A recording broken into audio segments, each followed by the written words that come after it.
Good evening, everyone, and thank you for tuning in to Community Updates right here on WJZZ Cool TV.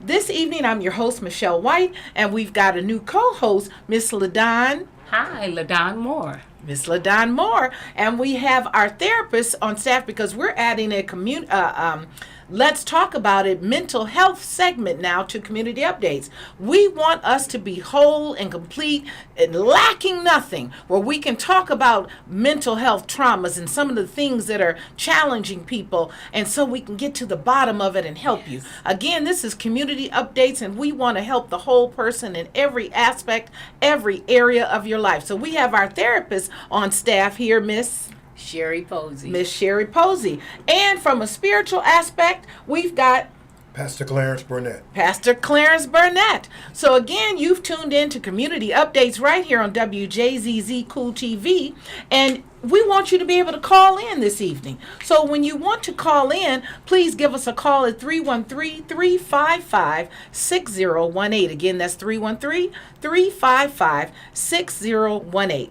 So on Community Updates, we always ask you when we get started at the top of the show to bring your paper and your pencil to this show, because we're going to give out information for you to share with someone else, use for yourself, or just for you to have for your own knowledge about things happening in and around our area where we're all here on this planet. None of us are here for ourselves. We're here to help other people and be a blessing to someone.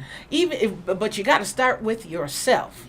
So one of the things that I saw today was about, it says, green is the new black as the 16th Auto Expo gets off the block. So this, for the auto show that is coming up in January, and it travels all around the country, they will be having 75 new e-vehicles, electric vehicles, that will be a part of the show. Electric vehicles, whether we want to accept it or not, many of our younger people know that is the wave of the future. That's period. Yes. Whether you like it or not, eventually the cars that we are accustomed to driving now are going to be extinct. Yes. Just like back in the day they had horse and buggy, then we went from that to the Ford models that came out, and now we're going to be moving into the Jetson age. We're going to have the electric vehicles finally. We thought it was going to happen a long time ago. That's right. So with that, you have in the areas of education, get yourself trained on how to work, and we've got a lot of people that are very good in the automotive industry, but you've got to now start to learn how to work and deal with electrical vehicles. And I'm going to tell you the Wayne County Community College District has a wonderful electrical vehicle program. Registration is now. Classes start on the 19th of this month. And I tell you all the time about Wayne County Community College District, which is one of the best colleges, and it is, you can take classes, be here locally in Michigan, or you could be in Yugoslavia and take classes, because classes are online. Thank goodness for technology. So, but the classes start on the 19th of this month, and we have excellent electrical vehicle courses for you to take. And we still have articulation agreements with companies like Roush and many programs that are available to you to learn while you're learning, get paid while you're learning, get paid and make money and work in the industry while you are learning. Let me say that again. You can get paid a job while you are learning with Fortune 500 companies.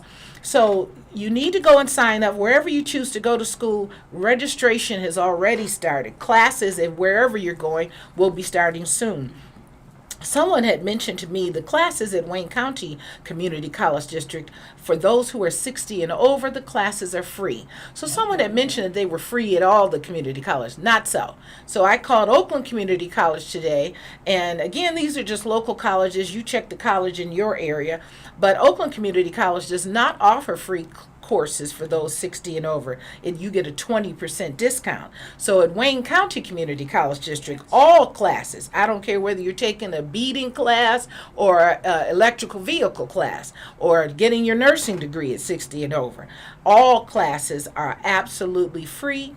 So, and also just so people know, the community rooms are offered and open free to the public. If you're having a free event and need event space, give each campus has a continuing education area, and give them a call. And I'd like to, I heard that you have free space for events, and they'll give you any guidelines that you need to know, but there is event space for free and available and open to the public.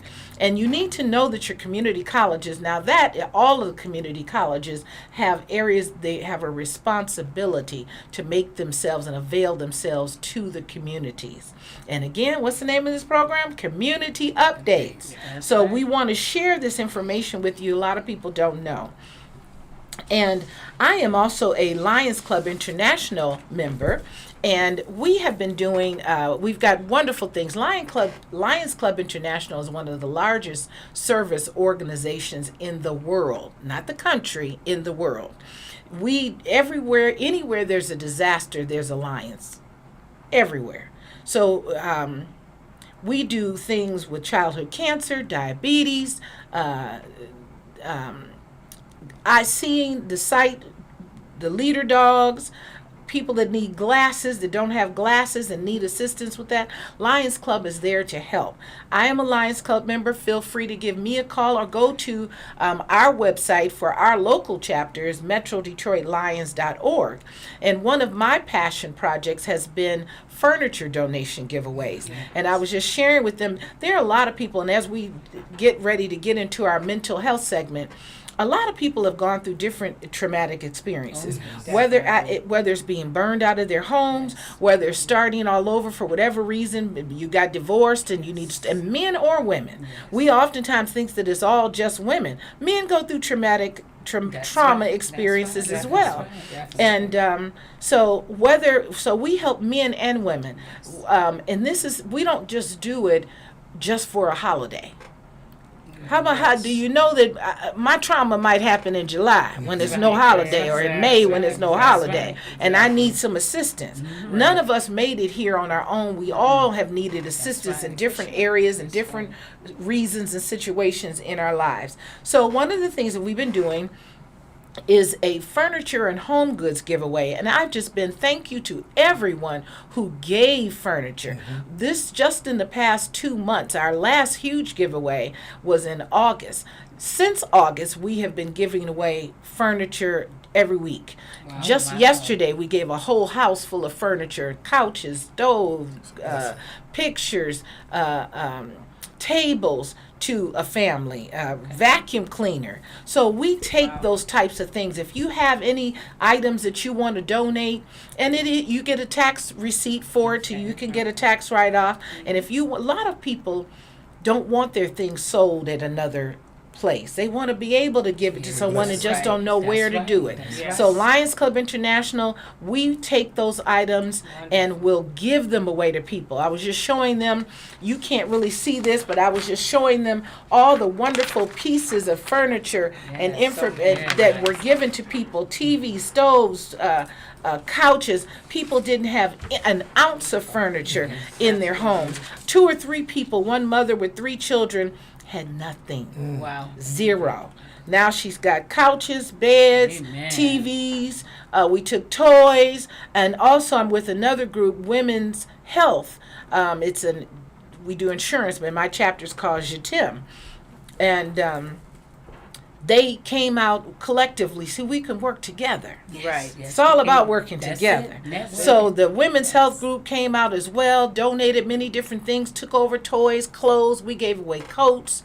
But every piece of household furniture. We get clothing too, because oftentimes when people look at giving, the first thing they think about is giving their clothes, which is fine. And we gave away some awesome clothes. I tell you, somebody gave us a bunch of shoes and like a size 6. I can't tell you how much I wished I wore a size 6. No, I'm teasing. But I mean, just gorgeous things. Right. TVs, beds, you name it, it was given away. And given away at no charge to the people to be a blessing to them. So we're blessed to be a blessing, and we continue to do this. Just, like I said, just yesterday we gave away a household full of furniture. So if you do want to give some furniture, you can go to Metro Detroit, DetroitLions.org. And reach us there, or my number is area code 248-238-4863. Again, I am Michelle White, Minister Michelle White, Lion Michelle White, Michelle. Just give me a call. 248-238-4863. We would love to take your donations, give you a tax receipt for them. Oftentimes we have started now where we're able to even deliver the items to the people. But great. for a delivery fee, we do a pickup and delivery fee of $50. But how many of you know $50 is nothing if you can get a whole house full of furniture?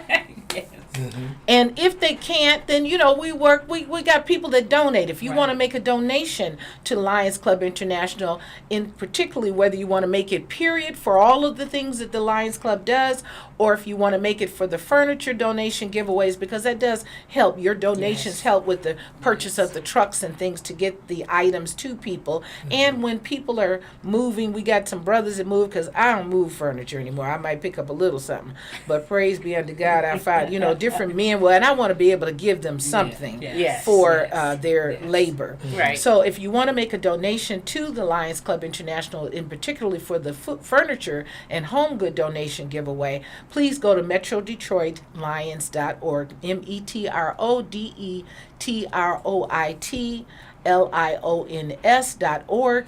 On our front page there is an area where you can make donations, and under that area it says other, because you can make a donations for diabetes, for cancer, for everything. But on the other section, earmark it for furniture donation, and they will know that it's specifically for this. So please call in, make your donations. Call in tonight at 313-355-6018.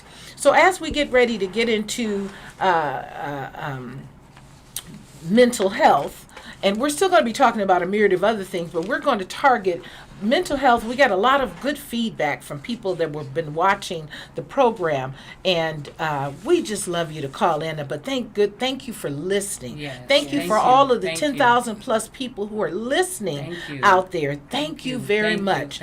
But continue to share this show. Continue. If you want to support this show, you can cash at me at $ Michelle R. White, MICHELLE, the letter R, last name White. That's my Cash App. Feel free to support the show. We thank you though for listening. Share it when you go to if you're watching us on YouTube or whatever streaming platform, and we're adding many more. We're going to be on Roku and many other streaming platforms. Your dollars help to continue to put the word out for our communities. We're giving information to help in every community, not just in the communities in Michigan, but the communities around the country. So we just, that's very important. So today I was looking at a news segment, and we're leading into mental health, where someone was on the freeway, just decided to get out on the freeway and start shooting people. That's mental. Yes. What's going on in your head that you just want to get out? First of all, you got out on the freeway. Right there. Right there. Really And then you just bring out your gun and start shooting people. Yes. We're seeing and hearing more and more about the shootings, whether it be in schools, around the country. People are just deciding to shoot kids. It's like, is it safe to send your children to school anymore? And then they have the 6-year-old, Michelle, who shot his teacher.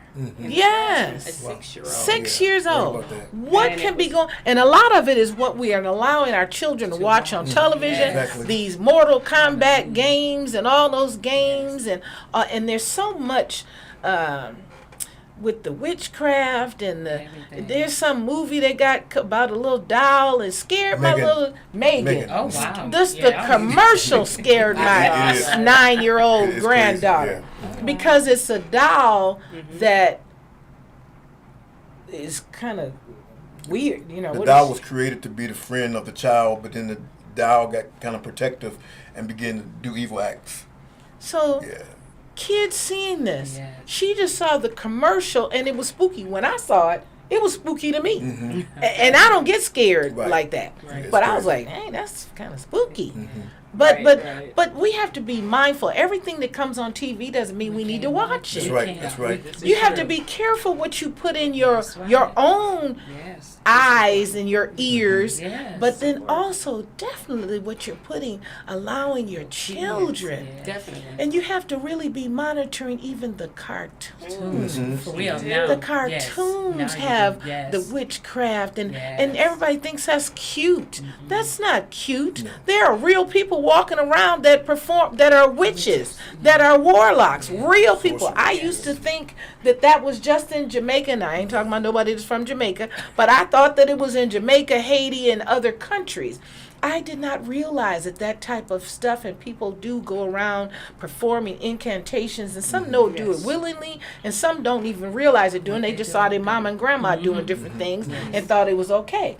But the point is that there are people going around doing different acts that and it affects our children where a 6-year-old would pull out a gun and shoot the teacher. There was a little girl that they were showing on the reels that was talking to, she was less than 6, she looked like 4, and she was going around, Miss Teacher, I wouldn't even be coming to you. I You saw see, that everybody's one. seen Everybody that. would have Yeah. looked Oh, she was Miss got Teacher. teacher. I wouldn't even be. What was she called? She called her Karen or something. I can't remember what she Some called name, it, but she gave the teacher a name. Real sassy. Like a 4-year-old. Yeah, like And 4. She was really sassy, and she had that head. That moving head out. going. Surely I would. Surely I would not be in here. And these other bad. And these kids other here. bad kids. Oh, Wow. she was something else. Yeah. But see, That's they not recorded cute. that Uh-huh. because they think it's cute because Yes. she's referring to Miss Can or the teacher. Yeah. But it's not gonna be cute when she's gonna turn around and do it to her parents. Oh, I've seen videos now where the kids are cussing little people. I ain't even talking about 6, I 4. believe that. Yes. Cussing big time. And then you wonder why, now see, and hitting. And then you wonder why you allow them to hit when they're 4 or 5 and they get to school and hit the teacher and shoot the teacher. And shoot the teacher. Mom You got to phoned get it hold up. of that kind of stuff early on. And that's one of the things too. What are you doing? That if you own a weapon, it's your job to secure the That's right. weapon. Why does a 6-year-old have knowledge Access to of it. and access to that weapon at 6 years That's old? right, that's right. They shouldn't even know anything She about knows it. it now. No. But children are curious.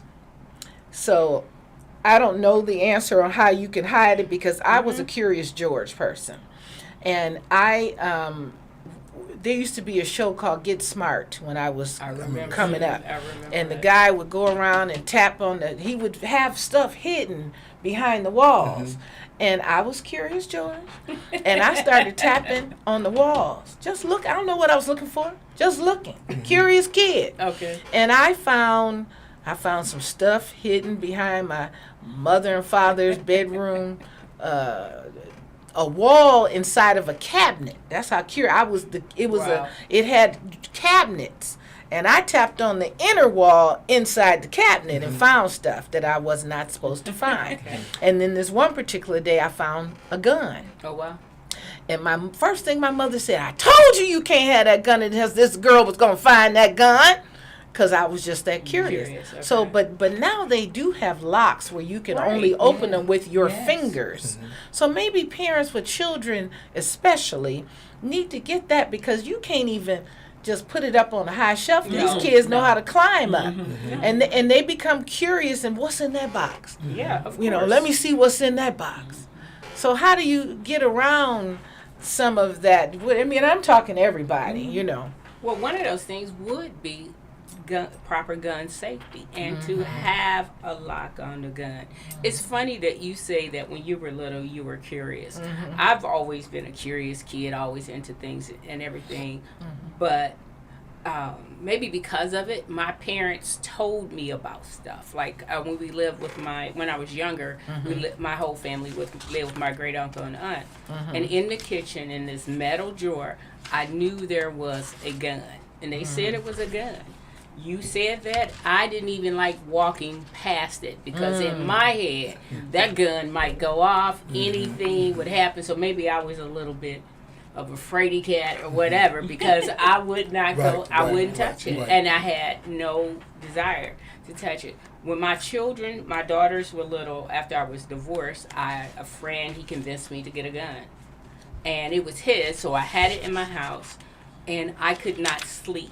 I had it for about 3 days, and I had to have him take it back because I could not rest because I was afraid my daughters would go in there, go in my closet to play dress up or something, and find that gun. So it's hard.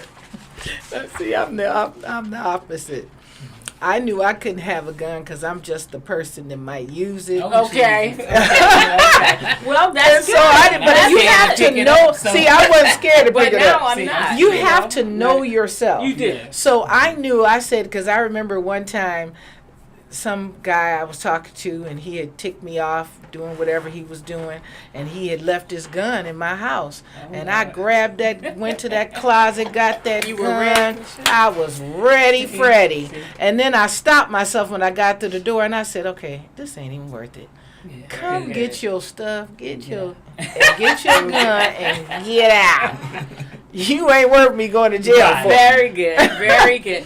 Well, mentally, you were in more of a stable place than you might have thought initially because you were able to. Well, that's only because I had been through some other traumatic experiences. Yeah, I felt I had been in the position where I felt those jail doors closed behind me, and I wasn't visiting. Okay. So you made a choice. I made a choice. Okay, very good. But people have to know themselves. You do. And there's something called in the mental health field called adverse childhood experiences. Yes. And we're going to talk about that tonight because trauma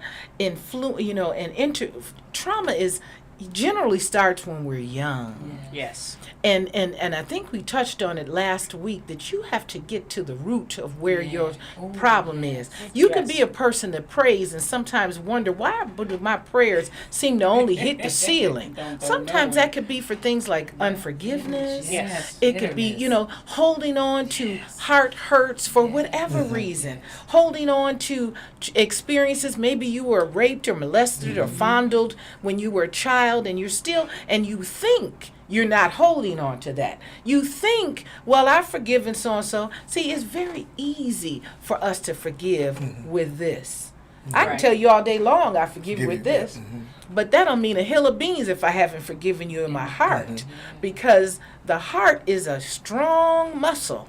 Right. That affects the brain and everything else. Yes. And from a biblical perspective, the Bible says out of the heart, it springs the issues of life. Right. And that's so true. And so what are some of the things that you've, with the adverse childhood experiences, the traumas that you encounter with people? And I'm hoping, again, that people will call in tonight. We've got therapists here. We've got pastors here. We've got Miss LaDon, who's co-hosting now. Don't let me do all the talking. You jump right on in whenever you want to. She has a ministry called Let's Talk About It. Yes. So now we got a segment on Community Updates that's going to be Let's Talk About It. Right. So tonight, let's talk about it. Let's it. get you on the line. If you can, feel free to call in 313-355-6018. Again, feel free to call in 313-355-6018. But our therapist here, Ms. Pierce, is going to tell us about Posey. I knew it was Sherry. a P. Just call me Sherry. Sherry. Okay. Call me So Sherry. Sherry's going to be from a academic, a professional perspective. Right. Share with us some of the things that you experience and how people should help them to deal. Let's help them to deal with some of that. First of all, thank you, Michelle, for having us and allowing us to talk about mental health. Yes. It is huge, especially in our community. We have been taught, what goes on in the home stays in the home. When you talk about ACEs or adverse childhood experience, or what I call first family trauma, trauma that happens in the family we were born in or adopted into, where we grew up. Trauma that happens from birth to 18 is devastating. We have to understand that throughout that time we are developing. The brain is still developing. The body, the heart, everything is still developing. And when we experience trauma such as rape, molestation, physical abuse, physical neglect, emotional abuse, it affects our growth. It affects how we develop, and we see it play out in our adulthood. The problem is we don't always know or recognize because we don't always remember what the trauma is. Oftentimes I have people in my office in sessions, we discover what the trauma is because they know that something is not right. They're unable to maintain a job. They're unable to maintain a positive relationship with anyone, not just interpersonal relationships, or dating relationships, but relationships with friends and family. Often it's because some hurt, some seed was planted long ago because some kind of trauma I like that you happened. said that seeds were planted. Yes. But by faith, we can, and it's easy to tell me by faith, I got the grain of a mustard seed faith. Right. And it's easy for you to tell me to pray about it. Number one, I might not know what to pray. Yes. And number two, I still need to get to the root of the problem so I can specifically address the situation. Do you ever run across people? There are some people that rape babies. Yeah. Yes. And more so, than ever. yes. Well, because it's not even more than ever, is it? I mean, we're it's just hearing not. it. We're just hearing about now. it. Yeah, because it's something that was introduced in the family. You're talking about generations of this being passed down because no one was informed.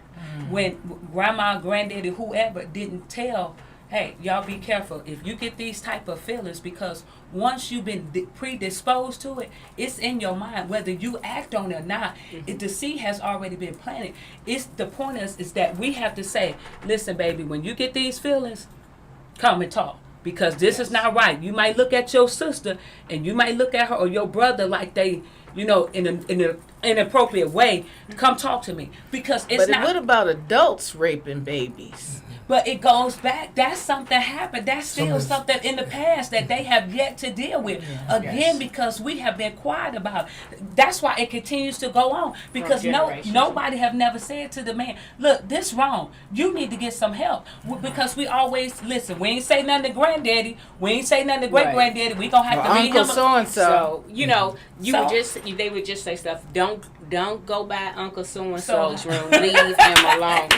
Wait a minute. Or leave her alone. That's the thing. Because women do it to the men too. Women do it to the women and to the women. Yes. And we sit and we think, okay, don't sit on a man's lap and don't all these things people are told, right?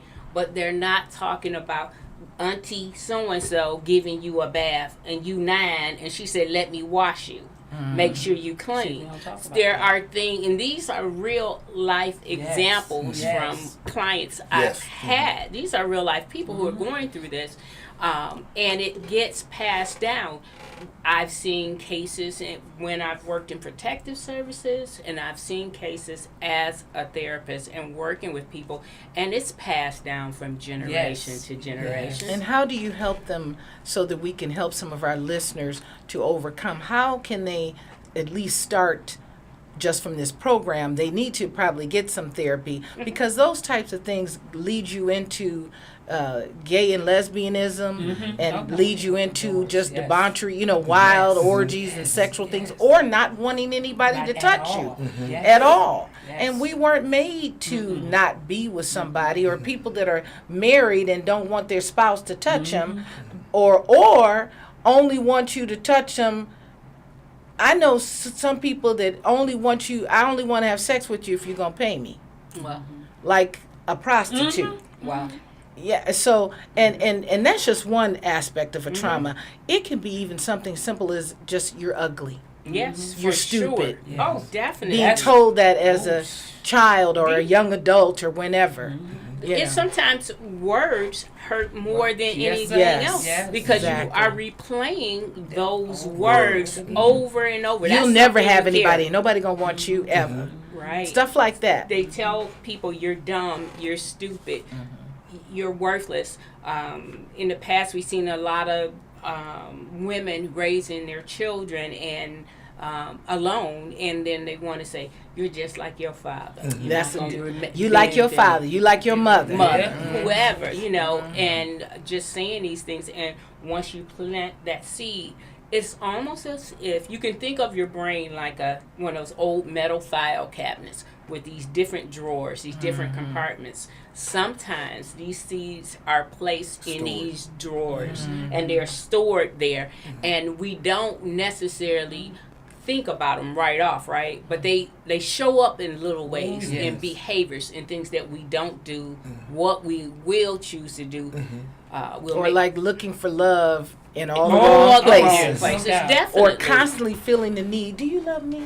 Do you love me? To ask love you me? that insecure I don't never feeling. feel love, that Unless insecure you beat feeling. me. Or that one too. too. Right. Yeah, unless you beat me. Yeah, it's real. So it's how do very we, real. from a radio show to help, what are some beginning things we could maybe share with some people who are listening on how they can maybe touch base with what is my root? Why am I still can't hold a job? Or always thinking I can't hold a job because it's always the other person's fault. Never my fault. Huge. That's huge. That's huge. The first thing is to be honest with yourself. Yeah. Knowledge. It's okay. You are not the only one, and whatever, we are not what we do. So even if you have done some things that aren't great, or you've had some things that are bad done to you, these are things that you did. They don't comprise who you are. We got to separate that. First of all, acknowledge it happened. Yes. Second, remember that it doesn't define who you are. It doesn't have to. And understand you can move past it, but you're going to have to look at it. And see, that's the problem. We don't want to look at it because it's ugly. Because we've compartmentalized it in that file, thinking that, well, I'm not dealing with it, just lock so it it's up. just locked up in the back. Nope. But it does come out in different ways or certain time. times in our lives. Yeah, And it's always at the bad time, the worst time. That's when it comes out. Mhm. When you see, as you elevating up in success, you see a lot of people that goes up, and then They get stuck. They get stuck because guess what? Something triggers as they going up, because we're taught get the bag, but we're not taught to deal with emotions. Like I heard Dr. Darius say this we was taught to live right but not well. Wow. Even when you're dealing with this, and Sherry mentioned about even forgiveness, not only do you you acknowledge that this person done this, but you also have to acknowledge how you feel about it. See, that's what we don't do. That's right. what get us. Yeah, like you said, you can forgive, but you know why you haven't really forgave? Because you never told God, this person, whatever they did to you, it made me feel X, Y, Z. Right. See, we forget about the emotions. We just focus on the problem, and that's why we can't release it, because we won't admit this made me feel bad. This person made me feel low. I feel betrayed. I feel rejected. We don't talk about our feelings. We only talk about the problem. And that's true. Again, that goes to that being honest Yes. about what happened. We can't. Yes. You can't heal from something. You can't get rid of something if you don't acknowledge the truth about The it. truth. And sometimes that's hurt. And sometimes it does hurt. And knowing that healing will be a process. And we're not ready, people aren't ready to do it. But in therapy is one of the places where you can come, where you have somebody to go there with you. I always tell my clients, I always say, it's an honor and a privilege for me to be able to take this journey with you, because I understand it is just that. It is a journey. Yes. It's not something that you come to. People want to come to therapy, 1-2 sessions, fix me. No, I'm not going to fix you. You are going to fix yourself and heal, but I'm going to be there to guide you, to go along with you, and to hear your secrets and keep your secrets. But I'm going to tell you how to look at those secrets. My job is to be here to go with you and tell you how to look at what is going on and be honest. And just piggyback of what you just said, life is filled with ups and downs and challenges. No matter who you are, you're going to experience life. Yes. We often hear about the woman with issue of blood. For 12 years, she battled with this bleeding issue. And when I look at that story, didn't say she was born with this, but something happened in her life that changed her life. And a lot of people are dealing with the change, that traumatic experience that happened that brought them to a bleeding place. Wow. And even though after she had tried all the resources she knew, we understand she touched Jesus, but it wasn't really her touching Jesus. It was her faith. Her faith. In other words, she didn't let her situation take over her. She took over her situation. But she had that issue of blood for how many years? 12 years. 12 years. I know one of the things that I've learned, and I think I was sharing it early before we came on, it took me 7 years to forgive someone who had hurt me, to forgive a couple of people who had hurt me. So, I was in therapy, in church. They had a therapist. And I was in the counseling session, and she said, well, you need to forgive them. I'm like, well, what you mean? I need to forgive them. They hurt me. And but it was like a light went on, like a real light. You know the little pictures they show, the little light going on. It was like a light went on that. And I could hear God saying. And then as I opened my Bible that evening, God showed me the scripture. I can't tell you where it is, in Matthew or somewhere, where he's saying, I need you to forgive the people that you're looking at. If you want me to forgive you. And so he was saying to me, Michelle, you've hurt me just like your heart is hurting now. You've hurt me. My heart hurts on stuff you do. That's right. That's so right. if you want me to forgive you, I need you to forgive them folks you're looking at. Now, I know you said they hurt you, but I'm a mender of the heart. I'm a restorer of the breach, whatever was broken. So I need you. See, and because when I open my Bible, I ask God, make these words life to me. That's right. I don't need to read another history book, God. I need them to become life. Pick them up off the pages and talk to me. So what I found is that when I'm talking to God, then I open up my Bible and let him talk back to me. And he talks back to me like a regular conversation. Yes. And he let me know that I need you to forgive them folks you talked about. Yeah, I know they hurt you. So I had to open my mouth and say, Lord, show me how to forgive them, not with this, but in my heart. And it wasn't not an overnight process. But now that's totally healed. Thank you, Lord. Totally healed. I can sit down, we can all eat and have grub together. You know, and invite each other to each other's homes. But it was a healing process, our healing journey. And one of the things you mentioned about keeping secrets as a therapist, sometimes in churches or therapy sessions, but churches, I think all churches need to have therapists in the church, but the therapists need to keep the information. I can tell you some people I know that went to the therapist in the church, and then the therapists were coming out, it was a couple therapy, and they were telling us about the people's business in the choir rehearsal. How you going to be telling them? They were telling us their secrets that they had just spoke. And then the other person, they told somebody else's secrets, and somebody came up to them So this young man had a coworker that worked with him, said, "Hey, I heard you were going through such and such a," Wow. because the therapist that they were counseling with was telling their information, their secrets, and those types of things That's also trauma, prevent people Yeah. from wanting to get into Open up. therapy Correct. and open up. And it's unethical. As a therapist, I have been in stores and things like that, and I see one of my clients. I will just acknowledge them with my eyes to see if they want to acknowledge me. If they come to me and say, "Hi, Sherry," I'm just going to say, "Hey, such and such, how you doing?" Right. Good. It's good to see you. That's it. Yes. That's it. You don't know if I know them from work. Exactly. You know, or wherever, because I never would. I have had people referred to me by family members, and I don't tell my family members that this person is coming to see me or come into my office to see one of my other two therapists, Derek or Jennifer. I don't share that information because it is just that deep. It's that commitment. That's right. When we take that oath as a counselor, I had to take an oath to do no harm.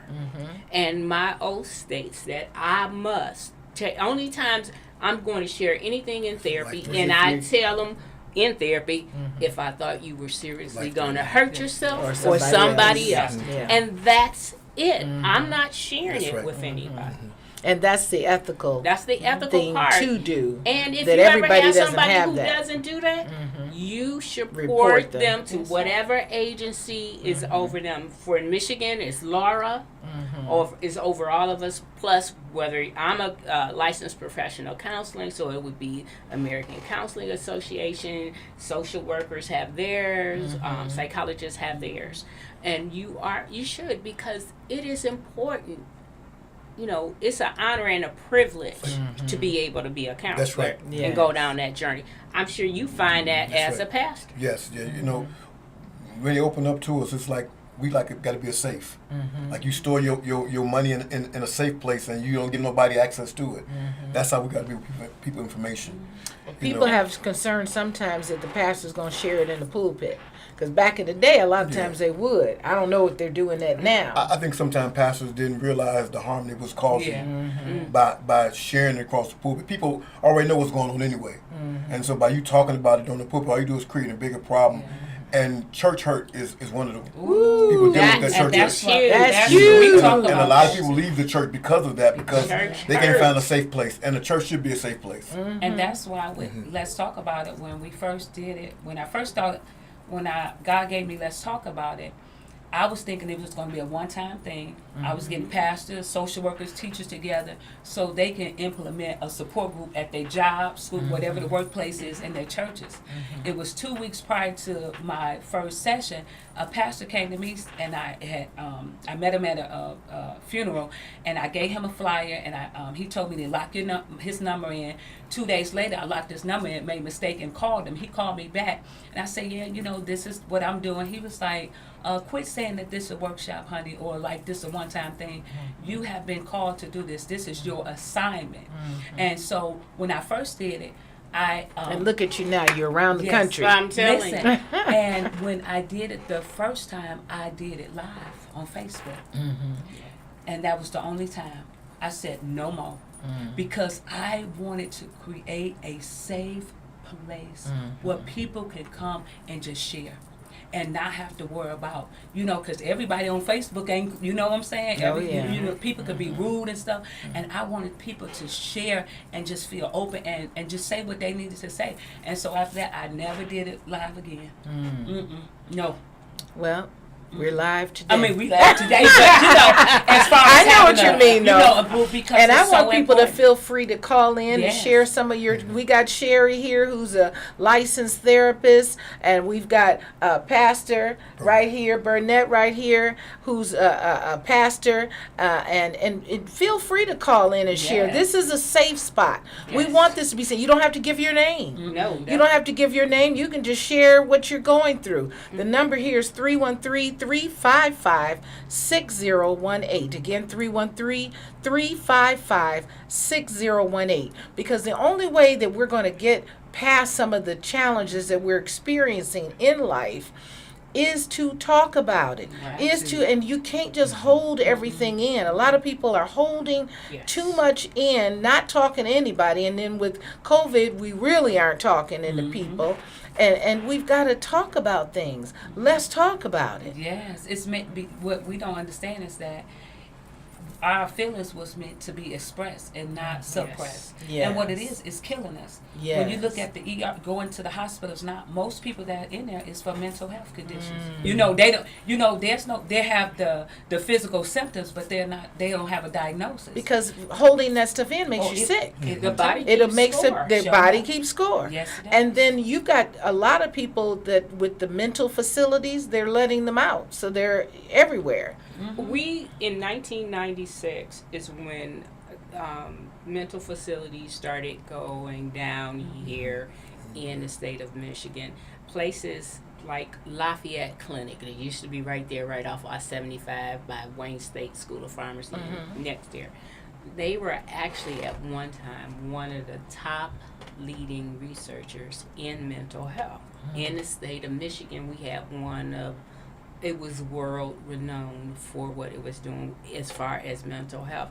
We had other places. Now they have closed so many places. When we see the increase of people who are homeless, we have a lot of homeless people who have mental health issues, where if they were getting the assistance they needed, they could be leading a different life.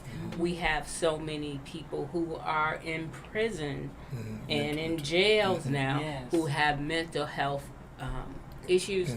How many times have we seen over the last couple years where people are being killed for having a mental health issue?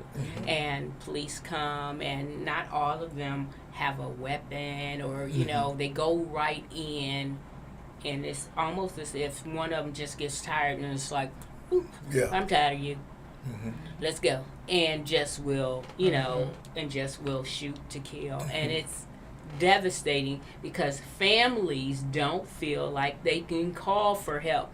If I see my loved one struggling mentally, and now we're talking about, and with this, it's usually somebody who has had a breakdown. They may have schizophrenia. They may have something like being a manic stage or a bipolar disorder. These kind of things, and we see them acting out and having spiraling. We want somebody to help. We want help getting them to a hospital. We don't want you to come and take their lives. But then they battle. Should I call? Should I not? And then they end up call. Imagine you being a mother, seeing your child spiraling. You call the police for help because you want them to come, and you know they're gonna have to strap him down, take him to the hospital. But he'll get help, and yet they choose to do something else, and they take his life. What about, do you find that a lot of times people are just being medicated, given medications that may or may not need the medic? Some people, I've learned that I used to be a part of a ministry, and we taught people, it was a deliverance ministry, and so they would, the initial thought was that you don't need medications, God will deliver you. Okay, God will deliver you, but some people do need medication. Medication is important, and especially depending on what the disorder the client has. Exactly. With things like schizophrenia, bipolar disorder, and some borderline personality disorder, these other mental health disorders, it needs to be medicated because there's an issue in the way the brain functions. It just like if you have heart disease or some kind of deformity in your heart, you have to take medication for certain things. And that's one thing that needs to be medicated. But there are some times when people who suffer from depression and anxiety benefit from medication as well. This is not medication that you necessarily have to take for the rest of your life, but it is helpful for getting you through these difficult times. It can help you get through because your body is not producing enough of those endorphins for you to fight. And look at Now, the I heart know when things. they came out with the ADD, they were trying to give all the kids, and Yes. all the kids did not need No. the Medicaid. What was the name? Ritalin? Ritalin. Everybody didn't need some Yes. Ritalin. For a No. check. They needed some Adderall. discipline. Yes. Right. Not everybody needs that. And and you're right. Sometimes we have had children being misdiagnosed. A lot of people being Yes. misdiagnosed. We have a lot of young adults and younger people in college who are looking for a diagnosis to explain some of the dysfunction in their home. I've seen that a lot. Do you think that I have, that I have a lot of young, and these are young, successful people who are asking, do you think I had ADHD or ADD or And something people as a speak childhood? some things. Into What the do you mind. call that when people are always looking for a sickness? Where they're hypochondriacs. But then some people are speaking things into Yeah, their yeah, lives, yeah. like trying to find something, and you have to be conscious of what you're speaking over yourself. I think that the Word of God says, "Life and death lie in the power of the tongue, and you Yes. eat the fruit Yes. of what you Yes. speak." Yes. Yes. So you've got to be careful to speak. I can remember my son was he was just very busy, and he was a boy. He didn't want to walk around. He wanted to jump around. He wanted to ride around. He wasn't, and so at one point in school, I forget what age it was, they wanted to say that he had ADD. Well, we lived in a white community, in a Caucasian community, and they were not accustomed to African American children. So I said, well, let me go sit in the class since you're telling me this is what he needs, and let me see what's happening in the classroom. And my mother used to come and sit in the classroom with me, and I used to swear I'm never going to be sitting in my kid. I'm not going to embarrass my kid. But I said, let me go in here, and sit down. Well, it wasn't that. It was that the teachers were not accustomed to this type of child, and they were not used to tell Johnny to sit down firmly. You got to talk to certain cultures in a Yes. different way. Sure enough. So as a result of that, they ended up voting me as the vice president of the PTA, and we did an in-service for the teachers to learn how to deal with a new group of children, different culture of children. And that he didn't need any Ritalin, he didn't need nothing. Number one, I ain't speaking that over my seed. I knew that much then. And number two, I knew he didn't need it. Right, Because he was they a don't. very functional, very successful young mighty man of God. And but even as a child, he was a young mighty man of God from the day he hit the planet. Now, why? It doesn't matter what I see. That's what I'm going to speak over him, and I speak that over my children and my children's children to the third and the fourth generations. So, and I'm expecting to always see that because God told me to have expectancy. So I'm so glad that we are getting started here with these topics of mental health because it's so needed. Did get some great feedback from people that said, hey, I listened to the show. Thank you for all of you who are listening. Yes. We've got to get ready to go now, but we're going to be back next Wednesday. That's And right. we're going to not only just talk about community updates, but we're going to be talking about let's talk about it and get down to the root of some of the mental health challenges. So if you're listening today, have some people call in. You know some people that are challenged right now, not be able to afford therapy. That's You right. better call in and get some free therapy while you can. Hey, can we all say free? Free. Free for now. You never That's know, right, it might that's right, change. That's right. That's right. But call in, continue to tune in right here every Wednesday evening from 6 to 7 p.m. on Community Updates, and let's talk about it. And we're going to be talking about mental health with Sherry, Miss LaDon, and Pastor Burnett. And we're going to be talking about it. We're going to have other guests on. I'm looking forward to bringing in Pastor Keon Payton, who has the Institute for Trauma and Economic Development and Institute for Trauma and Economic Institute of Trauma and Economic Justice, ITEJ. And so he's going to come on, I think, in 2 weeks. And so we look forward to you coming back right here on WJZZ. You can catch us on Instagram, Twitch, Twitter, YouTube, all the streaming platforms. And we are even adding more as we're moving forward in 2023. So again, thank you all for being here Thank with us you. this evening. This is exciting. Because this is going to help, I'm excited because we're going to help people get to some of the root of some issues so that we can all progress. Yes. Even in church, it's not just for the pastor to progress, not just for you. Everybody needs to progress. Everybody. And we want our communities to be progressive. Yes. So thank you again for tuning in, and we will see you next week. Good night. Good Good night. So, thank you all. I meant to tie in how this helps people's mental health. I don't think I said that No, on the show. Yeah, definitely. But This definitely. is wonderful. If Yeah. you take care of those basic needs. Yeah.